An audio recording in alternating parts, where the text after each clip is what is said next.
नमस्कार. श्री ब्रह्मचैतन्य महाराज गोंदवलेकर प्रवचन. आज 19 एप्रिल. बहुरोगापासून मुक्ततेचा उपाय, सत्संगती व नामस्मरण. एका गावात एक वैद्य राहत होता. त्या वैद्याला कोणाला काय रोग झाला आहे हे तोंडावरून समजत असे. त्याने एक दिवस एका मनुष्याला आपल्या घरावरून जाताना पाहिले आणि त्याला आत बोलावले.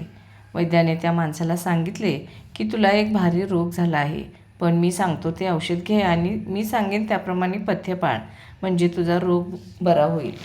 वैद्याने सांगितले औषध आणि पथ्य त्या मनुष्याने पाळले नसते तर त्यात त्या वैद्याचे काही नुकसान होते का? त्याप्रमाणेच संत लोक जे आपल्याला करायला सांगतात त्यात त्यांना स्वतःला काही मिळवायचे असते का? आपल्याला गुरु सांगत असतात, त्यांचे ऐकल्याने आपलाच फायदा होत असतो.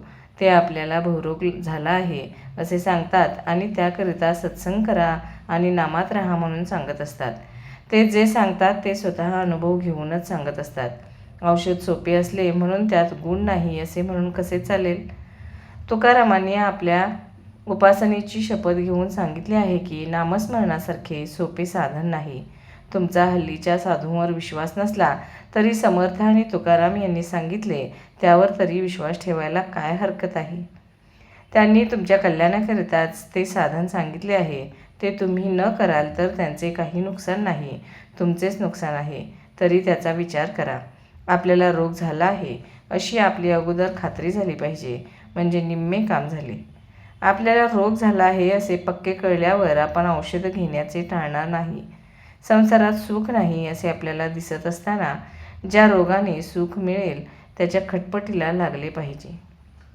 ज्या योगाने सुख मिळेल त्याच्या खटपटीला लागले पाहिजे.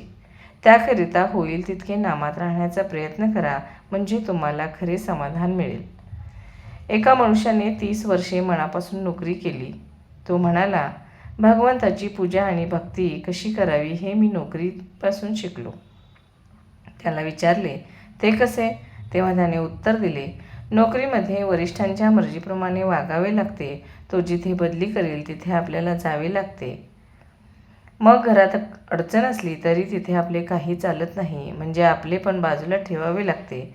आता मी सेवानिवृत्त झाल्यावर मालक तेवढा बदलला.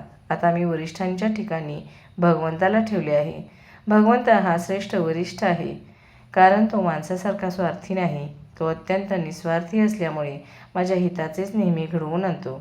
म्हणून मी आता अत्यंत आनंदात आहे. याचप्रमाणे प्रत्येक माणसाने आपल्या प्रपंचापासून परमार्थ करायला शिकले पाहिजे.